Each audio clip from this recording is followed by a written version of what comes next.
Hello student.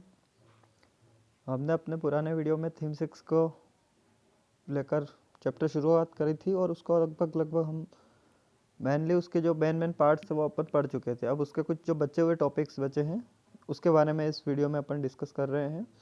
एक बार और अपन देख लेते हैं कि हमने जो 3 ऑर्डर्स की बात करी थी उसमें कौन कौन शामिल हैं। तो उसमें पहले नंबर पे जो थे वो थे प्रेस्ट, सेकेंड नंबर पे जो थे वो थे नोबिलिटीज़ और थर्ड नंबर पे जो थे वो थे पेजेंट्स। इन तीनों के बारे में अपनों ने कल चर्चा की थी। इसके अलावा अपनों ने फ्रांस को लेकर भी चर्चा की थी कि किस प्रकार से फ्रांस जो है वो फ्रैंक से फ्रांस में कन्वर्ट हो गया। उसको पुराना नाम जो था वो गॉल था, उसको किस प्रकार से कन्वर्ट हुआ। इन सारी चीज़ों के बारे में अपनों ने डिस्कस की थी। अब टुडे आज अपन बात कर रहे हैं इंग्लैंड की। देखो यूरोप के अंदर ये दोनों ही कंट्रियाँ जो है इनके बारे में अपनों ने कहीं ना कुछ सुन रखा है, बट आज अपन इनके हिस्ट्री के बारे में डिस्कस कर रहे हैं कि इनका ये नाम वगैरह जो है ये कहाँ से शुरुआत हुई और ये किस प्रकार से डेवलप्ड हुए। तो फ्रांस की बात हमने कल तक की थी, बट आज अपन बात कर रहे हैं इंग्लैंड की। तो अगर अपन इंग्लैंड की बात करते हैं तो देखो इंग्लैंड जो है फेडरलाइज में developed in England from the 11th century. मतलब जो फेडरलाइज में है, फेडरलाइज में क्या होता है, तो फेडरलाइज आपको मैंने कल भी बताया था, फेडरलाइज का मतलब होता है ज़मींदारी सिस्टम। तो इंग्लैंड के अंदर भी 11th सेंचुरी के अंदर अंदर आते आते वो फेडरलाइज में शुरू हो गया था। Angles and Saxons from central Europe had settled in England in the 6th century. It means ये है कि एंजल्स और सैक्सॉन्स जो थे दो व्यक्ति सेंट्रल यूरोप से इंग्लैंड की तरफ आए और वहाँ के वो सेटल हो गए। और ये सब कब हुआ? 6th सेंचुरी के अंदर। अब इस कंट्री का नेम जो था वो इंग्लैंड कैसे हुआ?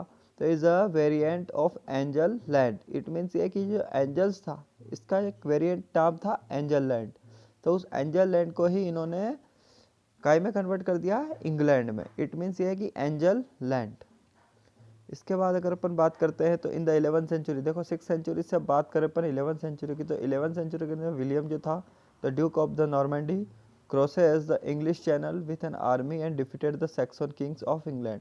मतलब जो नॉर्मैंडी का जो ड्यूक था विलियम्स, वह एक मतलब अपनी आर्मी को लेकर इंग्लिश चैनल को क्रॉस करते हुए इंग्लैंड पहुंचा और उसने वहाँ पे सैक्सन को डिफीट कर दिया। France and England were often the war at war because of disputes over territory and trades. मतलब अपने राज्य को लेकर, अपने व्यापार को लेकर फ्रांस और इंग्लैंड के बीच में लंबे समय तक वॉर चलता रहा।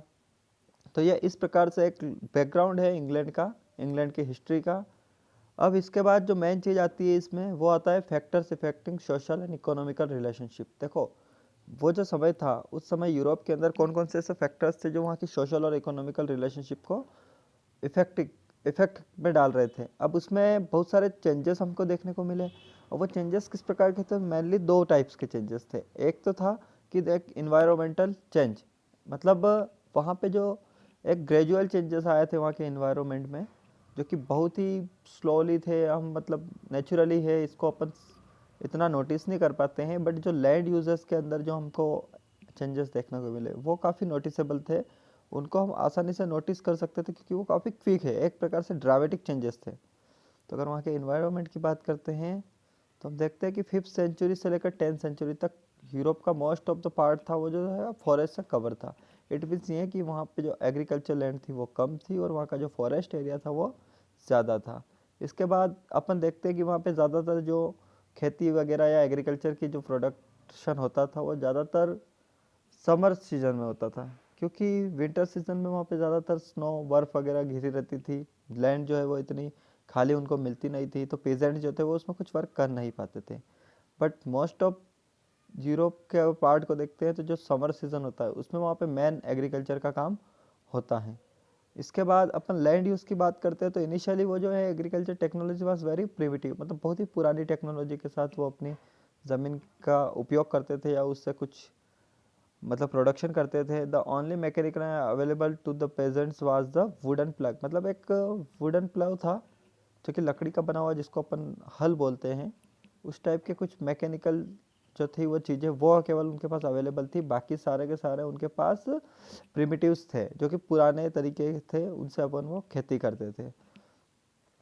इसके बाद अगर अपन उनकी बात करते also in effective method of crop rotation was in use. मतलब उनकी जो क्रॉप को रोटेशन करने की जो मेथड थी वो भी काफ़ी मतलब पुरानी थी, वो क्या करते थे कि अपने लैंड को दो अलग अलग हाफ में डिवाइड कर देते थे। पहले हाफ में वो लगभग ऑटम और विंटर सीजन में क्या करते थे, जैसे मान लो वीट या इस प्रकार की कोई फसल उगा दी, तो सेकंड वाला पार्ट जो था उसको पूरा पूरा फैलो छोड़ दिया, मतलब खाली छोड़ दिया। अब नेक्स्ट टाइम वो क्या करते हैं, जो उन्होंने फैलो पार्ट को छोड़ रखा है उस पर वो क्रॉप प्रोडक्शन करते थे, और जो बाकी का जो रेस्ट ऑफ द पार्ट था उसको वो खाली छोड़ देते थे। तो इस प्रकार से क्रॉप का रोटेशन भी हो जाता था, और इस प्रकार से उनका वो समय भी चल रहा था। तो इस प्रकार से उनका खेती थी। अब अपन बात करते हैं न्यू एग्रीकल्चर टेक्नोलॉजी। तो अगर आप देखते हैं इसमें, तो by the 11th century there is a evidence of the several technology changes, logical changes. मतलब अपन 11th सेंचुरी की बात करते हैं, तो 11th सेंचुरी के आसपास बहुत सारे एग्रीकल्चर के अंदर टेक्नोलॉजिकल चेंजेस आए। Instead of the basic wooden plough cultivation, waiters began using heavy iron tipped plough and mould board. मतलब अब जो पहले वो वुडन प्लाउ इस्तेमाल करते थे, उसकी जगह वो एक प्रकार से आयरन मेड एक कल्टीवेटर्स जो है उनको इस्तेमाल करना उन्होंने शुरू करा। This plugs could big much deeper and the mould board turn the top soils properly. मतलब ये जो प्लग्स थे, देखो ये आयरन मेड थे, काफ़ी भारी हुआ करते थे, और ये ज़मीन के अंदर काफ़ी अंदर तक जाके वहाँ के जो मिट्टी थी, सॉइल, उस सॉइल को मतलब ऊपर से नीचे तक एक डीप तक जाके मर्ड कर सकते थे। तो इस वजह से यह उनके लिए काफ़ी अच्छा था।